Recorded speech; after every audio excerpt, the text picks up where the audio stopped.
The air hung heavy with anticipation. The Maratha Empire, once a formidable force in the Indian subcontinent, stood at a crossroads. Whispers of a new power, the British East India Company, echoed through the Deccan Plateau. What began as a trading venture was fast becoming a colonizing force, its ambitions growing with each passing season. The Marathas, known for their valor and military prowess, had faced numerous enemies before. But this time the threat felt different, more ominous. The British, with their disciplined armies and advanced weaponry, represented a new kind of challenge. Their hunger for land and resources was insatiable. The Maratha Empire, vast and influential, became a prime target for their expansionist ambitions. The stage was set for a clash of titans, a conflict that would decide the fate of a nation. The Anglo-Maratha Wars, a series of 3 conflicts spanning over 2 decades, would become a pivotal chapter in Indian history. These wars were not just about military might, they were about political intrigue, shifting alliances, and the struggle for dominance. The outcome of these wars would have far-reaching consequences, shaping the destiny of India for centuries to come. The First Anglo-Maratha War, spanning from 1775 to 1782, was a significant chapter in the history of colonial India. This conflict marked the beginning of a series of wars between the British East India Company and the Maratha Empire, which would eventually lead to the establishment of British dominance over the Indian subcontinent. The war was characterized by intense and bloody conflict, with both sides suffering heavy casualties. The Marathas, a formidable power in India, were determined to resist British encroachment, while the British were equally determined to expand their influence and control. The British found a pretext for intervention in the internal disputes of the Maratha Confederacy. The Maratha Empire, a confederation of semi-autonomous states, was rife with internal strife and power struggles. The British, always on the lookout for opportunities to expand their territory, saw this as an opportune moment to intervene. The Treaty of Surat, signed in 1775, was a controversial agreement that ignited the war. The treaty was signed between the British and Raghunath Rao, a claimant to the position of Peshwa, the head of the Maratha government. This agreement was seen as illegitimate by many within the Maratha Confederacy, leading to widespread outrage and the outbreak of hostilities. Initially caught off guard by the British intervention, the Marathas soon rallied under the leadership of their Peshwa. The Peshwa, the de facto leader of the Maratha Confederacy, played a crucial role in organizing the Maratha resistance. Despite the internal divisions, the Marathas managed to put up a formidable fight against the British forces. The battles that ensued were fierce and widespread, raging across western and central India. The Marathas, known for their cavalry, launched numerous charges against the British forces. The British, on the other hand, relied heavily on their superior artillery, leading to devastating cannon fire that wreaked havoc on the battlefield. One of the key strategies employed by the Marathas was guerrilla warfare. The Marathas were masters of this form of combat, using the terrain to their advantage. They launched surprise attacks, ambushed British patrols, and conducted lightning raids on British supply lines. This form of warfare proved to be highly effective in disrupting British operations. The Marathas' ability to harass British supply lines and ambush patrols significantly hampered British efforts. These tactics not only inflicted heavy casualties on the British, but also disrupted their logistics and supply chains, making it difficult for them to sustain their military operations. Despite their initial successes, the Marathas faced several setbacks during the war.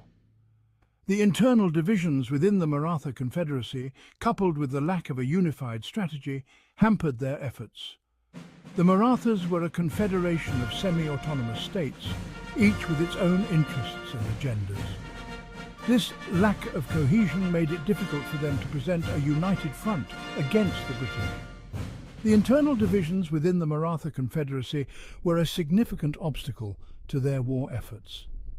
The various factions within the Confederacy often had conflicting interests, leading to infighting and a lack of coordination. This lack of a unified strategy made it difficult for the Marathas to effectively counter the British forces. The British, on the other hand, were quick to learn from their early mistakes.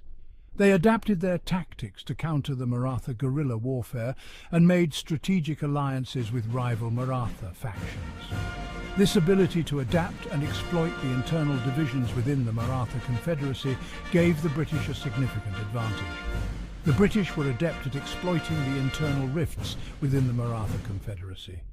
They forged alliances with rival factions, using these alliances to weaken the Maratha resistance.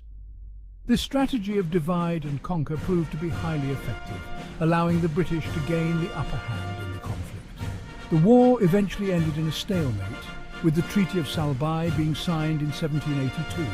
The treaty restored the pre-war status quo, with both sides agreeing to cease hostilities.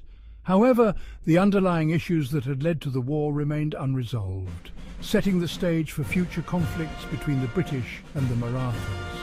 The First Anglo-Maratha War sowed the seeds of future conflict. The war had exposed the weaknesses within the Maratha Confederacy and demonstrated the British ability to exploit these weaknesses. The lessons learned by both sides during this conflict would shape their strategies in the subsequent wars that would follow.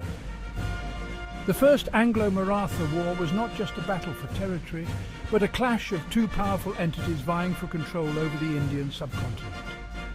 The impact of this war would be felt for years to come, influencing the course of Indian history and the eventual establishment of British rule in India. The period between the First and Second Anglo-Maratha Wars was marked by internal strife within the Maratha Confederacy. Power struggles, rivalries and betrayals became commonplace. The Peshwa's authority waned as powerful Maratha chiefs such as the Holkars, Scindias and Bhonsles asserted their independence.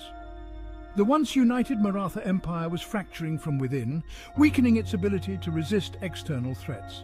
The British, ever opportunistic, exploited these divisions to their advantage. They played the Maratha factions against each other, offering support and alliances to further their own interests. The British East India Company, no longer content with just trade, sought to become the dominant power in India. They saw the disunity among the Marathas as an opportunity to assert their control. The Marathas, consumed by their internal squabbles, failed to recognize the growing British threat. They underestimated the company's ambition and its willingness to use any means necessary to achieve its goals. This lack of unity and foresight would prove fatal in the coming conflicts. The stage was set for a final showdown, one that would determine the fate of the Maratha Empire and the future of India.